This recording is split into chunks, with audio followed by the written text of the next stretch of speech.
Caleb and I came out of the dark woods breathing hard. I'd never been so scared in all my 13 years. I just watched one of my friends die a horrible death, and if we weren't careful, Caleb and I would be next. We moved through the Henderson family's backyard and stopped at the front corner of the house. Then we peered down the street, looking for any sign of the truck from the construction site. My house was across the street and one house down from the Hendersons' place. Everything looked normal over there.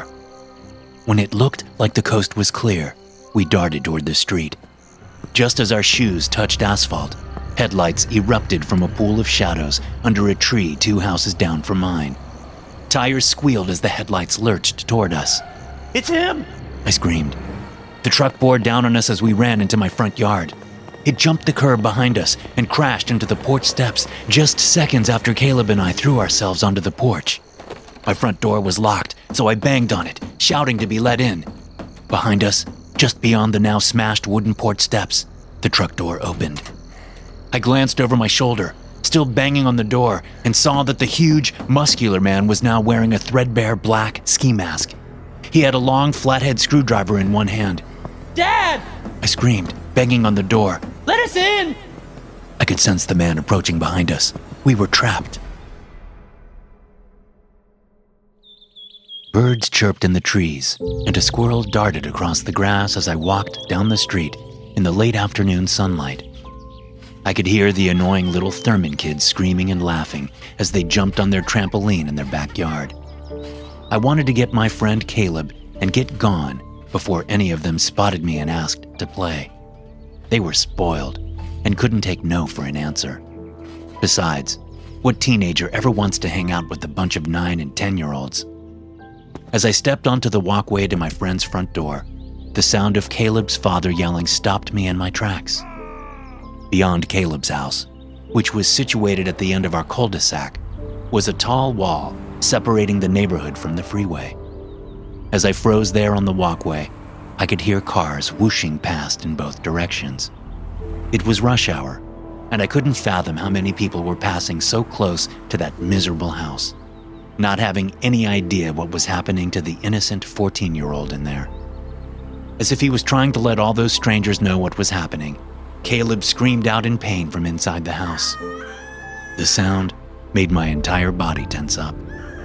I had told my mom and dad about what I thought went on at Caleb's house, although Caleb had never talked about it. They wondered if I'd actually seen my friend being abused, but I hadn't. They said they would discuss calling CPS, but that it was a big deal and shouldn't be done lightly. To my knowledge, they never did. Even at 13, I knew that separating a kid from his only parent was a big deal, even if that parent was abusive. But as I stood on that walkway and listened to my friend scream out in pain, I thought it would have to be done sooner or later. Forcing myself to move up the cluttered porch, I tried to scrounge some courage as I raised my hand and placed my finger over the doorbell. There was a thud and a clatter from inside, and I heard Caleb suck in a ragged breath, as though he'd been hit in the sternum. I rang the doorbell. "Motherfucker!" Caleb's dad yelled. "Answer the fucking door, you little pussy!" My friend sobbed as he came toward the door. I heard him stop on the other side. "Who is it?" he asked. He wasn't tall enough to look through the peephole. It's Nico, I said. "Oh, okay. Hold on, Nico." When my friend opened the door a few moments later, his cheeks were dry but almost as red as his eyes from where he'd rubbed the tears away. "Hey," I said. "Hey. Want to go meet the guys at the construction site? I whispered. Caleb glanced back over his shoulder. When he turned back to me, he wore a look of determination. Yeah," he said, stepping out.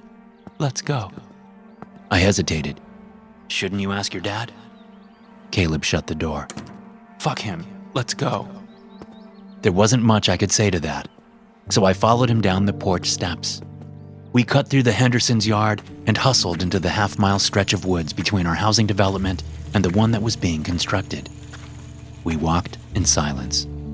Even though I wanted to ask how he was doing, I didn't. I'd learned that Caleb needed time to get his head right after having a fight with his father. Although I guessed fight wasn't really the right word. Beating was probably more accurate. Not for the first time, I wondered what his back and chest looked like under his shirt. I figured if there were bruises and scars, that's where they would be. We found Cruz and Bowen in the makeshift fort we'd constructed out of some warped and moldy plywood boards we'd found in the woods. There was a hole pointed toward the half-built housing development so we could look out and make sure all the workers had left for the day. That's what Cruz and Bowen were doing when we got there. After exchanging our greetings, Caleb asked if the coast was clear. Roger that, Bowen said. no movement. Let's go, Cruz said, shoving past Caleb and me as he crawled out of the little fort. We ventured down the gentle hill and into the construction site. There were 6 houses in the process of being built, all of them around a cul-de-sac, much like the one Caleb and I lived on. Pallets of building materials sat around the wooden structures, along with piles of dirt and long dumpsters half full of construction-related garbage. Further on, past the houses, there were earth movers and dump trucks and other equipment used to clear land for more houses. The streets had already been put in, so you could see the layout of the neighborhood. It was a 13-year-old's playground, and what made it even more enticing was the fact that we weren't supposed to be there. The sun was beginning to set as we started into the first house, exploring, noting all that had been done since our last visit on the previous Friday, exactly a week ago. We chatted excitedly about what the houses would look like when they were finished, and we discussed the things that were important to us: girls, games, movies, and sports. Caleb was mostly silent, but he joined in from time to time. It was plain to see he didn't have the carefree attitude that we 3 did. And with good reason, I thought. When we had moved on to the second house in line, I approached him as he looked out a glassless window at the encroaching night. "You want to spend the night at my house tonight?" I asked. Still looking out the window, Caleb nodded. "I'll have to ask when I get home, but I'm sure my parents will be fine with it." Caleb nodded again. Then his head turned as a vehicle pulled into the mouth of the cul-de-sac. Car! He said, grabbing me and pulling me back from the window. Cruz and Bowen were downstairs horsing around. They hadn't seen the vehicle, so we bolted down the stairs. Someone's coming! I shouted, getting their attention. We all ran into what would eventually be the living room and ducked down below a glassless picture window. With my heart racing, I peeked up above the threshold with the others, watching the dark-colored truck as it rolled slowly down the street, creaking and rattling. Its headlights were off, despite the increasing darkness. I couldn't see anything but a man-shaped figure in the driver's seat.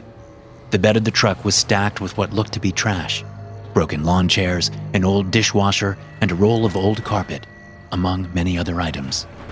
The truck stopped at the end of the street in front of the house next to the one we were in. By looking to our right, out the window, we could see the truck. It idled for a long moment before the reverse lights came on. I realized then that it didn't have a license plate on the back. I'd been feeling a ball of nervous excitement in my stomach, but when I noticed the lack of a license plate, a little fear seeped in. The truck turned around and backed up to the front of the home's property line, allowing me to see that there was no license plate on the front either. There was no driveway yet, not for any of the houses, and I assumed the driveways were one of the last things they did. The truck's engine stopped and the door opened. A large man stepped out, wearing a dark baseball cap pulled low. His eyes were nothing but dark holes under the cap's brim, but I could see his knobby nose and his pursed lips. A smattering of facial hair covered his cheeks and chin. He wore a black, cut-off t-shirt and dirty carpenter's pants.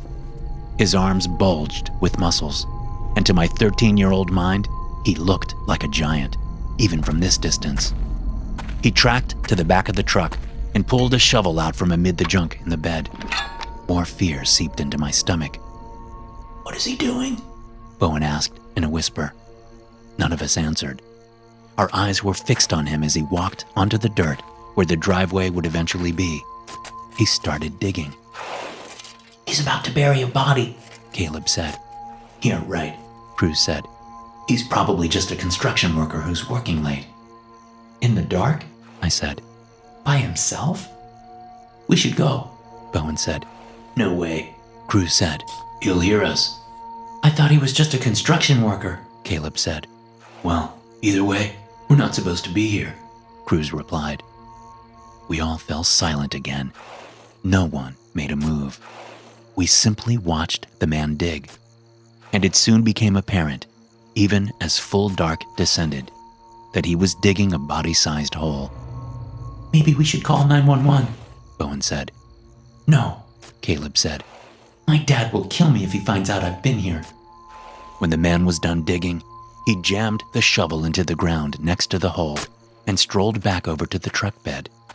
He pulled some of the junk out, removing the roll of carpet last and dumping it on the ground next to the truck.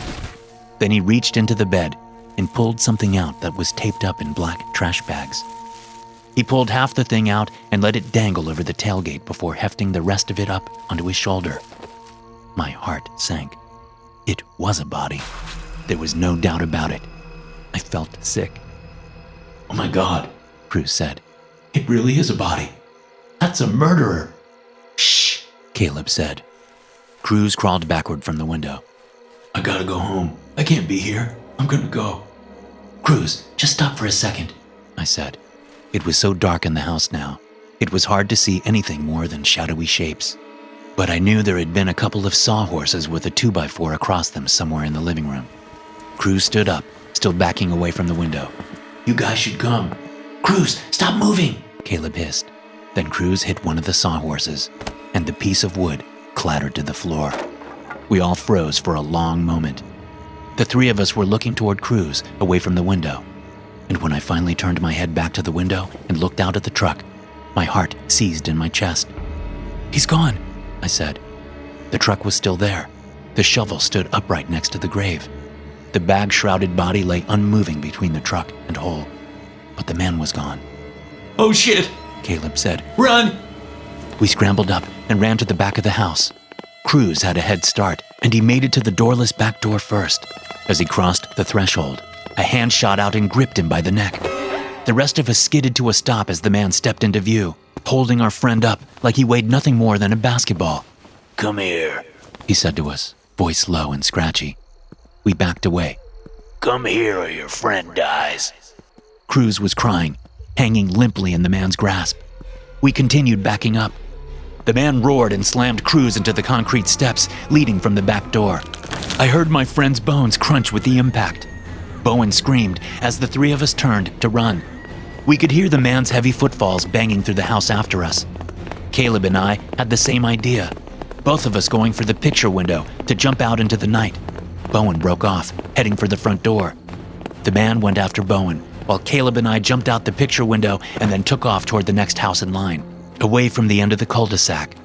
We ducked around the next house and then sprinted as fast as we could toward the woods leading back to our neighborhood. When we reached the tree line, we slid down under a bush and looked back at the housing development. There was no sign of the man, no sign of Bowen either. I pulled my phone out and dialed 911. Caleb didn't discourage me. 911, what is your current location? A female operator said. I don't know. I said. There's no addresses here. It's just a construction site. Do you know the nearest address? I gave her my home address. But that's my house, and it's across the woods from where I am. Okay, what is your emergency? There's a man here. He killed one of my friends. He was burying a body and we saw him. Do you have a description of the man? The female operator asked. I gave her a quick description. And do you know where he is right now? Are you still at the construction site? We don't know where he is. We're in the woods next to the site. Okay, can you get home to the address you gave me? I'm going to send a patrol car there. Do you think you can do that? Yes, I think so. Okay, if you see the man again, I want you to hide. And if you can't hide, I want you to run. Okay. I said. Good. I'm going to stay on the line with you until you get home safely, okay? Okay. Are your parents home? Yes. Good. Go as soon as you can. She wants us to go home. I said to Caleb, phone still to my ear. Caleb nodded. We backed away from the bush and crept away from the tree line, listening for any nearby movement. Before we had moved more than a few yards, I heard the roar of an engine coming to life. Stopping, I looked back over my shoulder, although there was no way I could see the truck from where we were in the woods. Still, I was sure it was the man leaving. Should we go back and look for Bowen? I whispered. What if he's not leaving? Caleb asked. What if he's going to our neighborhood to head us off? The notion hadn't occurred to me. I just thought he was leaving, running away. But when Caleb said it, I realized he could be right. The engine noise faded as the truck sped out of the neighborhood. What's going on? The 911 operator asked. Is he leaving? He might be going to our house. I said. I don't think that's likely. The woman said. He's probably fleeing the scene, knowing the police are on the way. How fast can you get home? I don't know. 10 minutes? Okay, go. Caleb didn't have a cell phone, so I told the lady I was going to have to put her on speaker so I could use the flashlight to navigate the woods. Once I had the light on, Caleb and I moved as fast as we could through the woods toward our neighborhood. When we got to the Henderson property, I shut the flashlight off and we crept toward the side of the house. Are you going home or coming with me? I asked Caleb. Coming with you. At the corner of the Henderson house, we peered down the street, looking for any sign of the truck. When it looked like the coast was clear, we darted toward the street. Just as our shoes touched asphalt, headlights erupted from a pool of shadows under a tree 2 houses down from mine. Tires squealed as the headlights lurched toward us. It's him! I screamed. The truck bore down on us as we ran into my front yard. It jumped the curb behind us and crashed into the porch steps just a second after Caleb and I threw ourselves onto the porch. My front door was locked, so I banged on it, shouting to be let in. Behind us, just beyond the now smashed wooden porch steps, the truck door opened. I glanced over my shoulder, still banging on the door, and saw that the man was now wearing a threadbare black ski mask. He had a long flathead screwdriver in one hand. Dad! I screamed, banging on the door. Let us in! I could sense the man approaching behind us. We were trapped. The deadbolt and my front door clicked back, and the door flew open. Caleb and I tumbled inside at my father's feet. Jesus Christ! My dad said, looking into the front yard. Shut the door! I yelled, looking outside to see no sign of the man, only his truck and the smashed porch steps. What happened? Caleb and I got to our feet, and I yanked the door out of my dad's hand, slamming it shut and locking it. Are you safe? The woman on the phone asked. Who's that? My dad asked. We're at the address I gave you, but the man is here. I said to her, ignoring my dad's question. Okay, is that your father? Let me talk to him. I thrusted the phone at my dad. Here, there's a man after us. We need to lock all the doors. My dad took the phone dumbly. Caleb and I ran off to secure the house. I checked the back door first, finding it locked. Caleb checked all the windows. When we met at the stairs, I asked him if he'd seen the man outside. Caleb shook his head.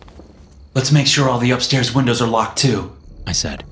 We raced up the stairs and checked the windows. We stopped in my bedroom and looked out onto the front yard as the police pulled up. The truck was still there, and they pulled into our yard to park behind it. The 2 officers, one male and one female, got out and drew their weapons. The woman approached the truck, while the man scanned the area around the front of the house. I saw the woman's face go pale when she looked into the truck cab. She opened the door and reached inside. A moment later, she stepped back. Gibson, we got a dead kid in here. She called out to her partner. Caleb and I shared a look. We knew she was talking about Bowen. Let's take a look around before we secure the family. Gibson said. Then he called out. Mr. West, are you in there? Yes, My dad called out from downstairs. we're here. Okay, keep everything locked up tight until we come back. Okay. The 2 officers started around the side of my house together. Nico, My dad called. where are you? Upstairs, I called. with Caleb. You 2 stay up there, okay? Where's Mom? I shouted. She went to the store. I'm calling her right now to tell her what's going on. Caleb and I moved from room to room, following the progress of the police as they rounded the house into the backyard. Our yard was pretty big, and it had a large shed set a good 30 yards from the house. Both officers moved toward it, flashlights shining and guns drawn. We watched them go, barely breathing, terrified but excited because we knew the police would triumph. The doorbell rang downstairs, pulling our attention from the real-life police drama playing out before us. You think it's him? Caleb asked. I said nothing.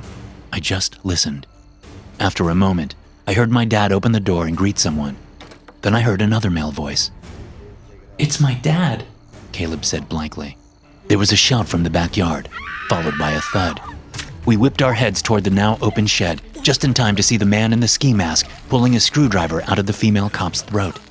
She dropped to her knees just inside the shed door, then fell over as blood pumped out of her. The male cop was crawling on the ground away from the shed, his right eyeball hanging out. He was making a groaning sound, like a low scream. The man in the mask stepped casually over to the cop and stabbed the screwdriver down through the back of the cop's neck. The tip of it busted out of his throat and embedded itself in the ground. The man left it in the cop's neck while he stepped over and picked up a gun from the ground. He checked the chamber and then stuffed it in his back waistband. Then he pulled the screwdriver out of the cop's neck and looked up at Caleb and me. We dropped out of sight. I shook with fear as I crawled toward the door, thinking I had to warn my dad as soon as possible. Once out of view of the window, I got up and ran downstairs to find my dad and Caleb's dad in deep conversation at the front door. He killed him! I cried. He killed the cops, and now he's coming for us! The two fathers looked at each other and then back at me. Are you sure? Yes! I said. Caleb and I just saw it. Suddenly, I realized Caleb wasn't with me. Where is he? Caleb's dad, whose name was Colin, asked. He was in the backyard. I said. But The sound of glass breaking interrupted my words. It was coming from the back of the house. Let's go now. My dad said, holding out his hand for me. Where's my son? Colin boomed. he was just upstairs with me. I said. I don't know why he didn't. Nico, come on. My dad surged forward and yanked me toward the front door by my arm, while Colin bolted up the stairs. As my dad dragged me around the truck, I forced myself not to look inside. I didn't want to see what the man had done to Bowen after my friend had told him where we lived. We made it to the opposite sidewalk when a commotion from inside our house stopped us. We turned and looked toward my bedroom window, which was at the front of the house on the second floor. We could see two silhouettes fighting in there. There was a crash as one of them was thrown into my bedside lamp. Another, lower crash sounded as they broke through my closet doors. Then the window shattered as Colin's body soared out. He bounced off the roof and fell down to the driveway, landing on his head with a crunch. Caleb! I shouted, yanking my arm out of my dad's grasp. Nico! My dad screamed, starting after me, but I was already halfway to the front door. To this day, I don't know what I was thinking, other than that I'd already lost too many friends that night. Despite my utter, implacable fear, I knew I had to do something to try and save him. I bolted through the open front door and up the stairs without so much as a half-assed plan in my head.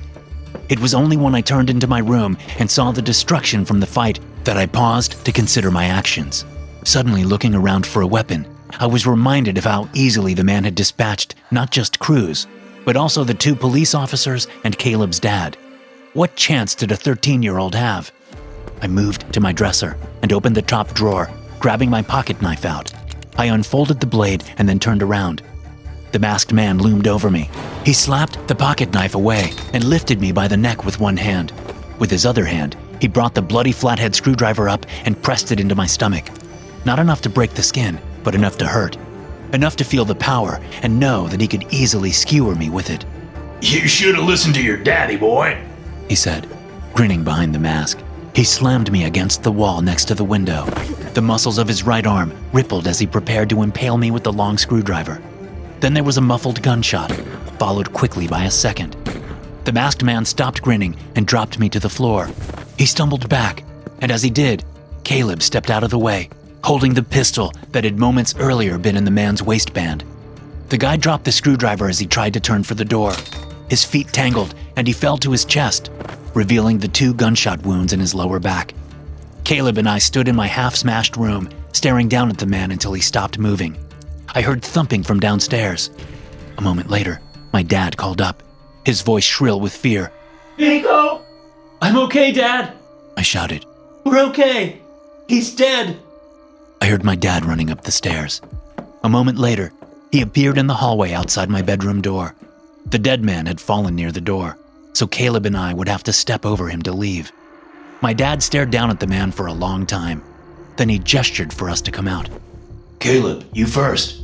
I want you to take the gun by its barrel and hand it to me, butt first, okay? Caleb nodded and adjusted the gun like my dad asked. He stepped over the man's outstretched right arm toward the door, proffering the gun toward my dad. The dead man moved. He whipped his arm up, yanking the gun out of Caleb's hand and batting my friend aside in one swift gesture. Before I knew what was happening, the man was on his knees, pointing the gun at my dad, who was frozen in the hallway. I yelled and threw myself onto the man's bloody back, batting at his arm just as he fired. The bullet blasted into the wall right next to my father. Shouting, the man reached over his head for me with his left arm. My dad barreled forward and crashed into the man. The impact jarred me loose and threw me into the side of my bed. The killer and my dad were wrestling for the gun as I got to my hands and knees. The killer was on his back, my dad crouching over him. But the killer was much stronger. My dad fought him, but the man was getting the gun closer and closer to my father's head. Caleb appeared, grabbing the man's arm and yanking it away from my dad. It worked for a moment, but I could see it wouldn't last for long. The man was just too strong. I looked around frantically, seeing my pocket knife on the floor by my closet. I grabbed the knife and lunged for the man. In a frenzy, I stabbed at his face and throat with the stubby knife, thinking about Bowen and Cruz. I stabbed and stabbed until I heard my father's voice. It's over, He said, putting a hand on my shoulder. It's over, Nico. You got him. Caleb looked at me and nodded. He's really dead this time. I suddenly realized my arm was tired, and I looked down to see that the man's face was nothing but a mess of slashed fabric and bloody flesh. I dropped the knife and stood up. I walked downstairs with my father and my best friend.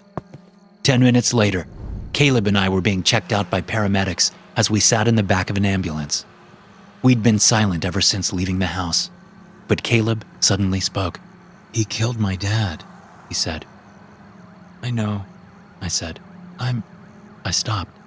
I was about to say I was sorry, but Caleb's tone registered with me before I could. It wasn't a happy tone, not really, but it also wasn't a sad one. I couldn't place it at the time. Only now, years later, do I realize what he sounded like. As he said those 4 words, he spoke with the tone of a person experiencing freedom for the first time. Believe it or not, my parents took Caleb in after that. It was a lengthy process, but they managed it. After all, Caleb had no other family, at least none that was fit to take him in. So my best friend essentially became my brother, and it was amazing to see him flourish under our roof. We grew closer over the years, and to this day, we remain as close as brothers.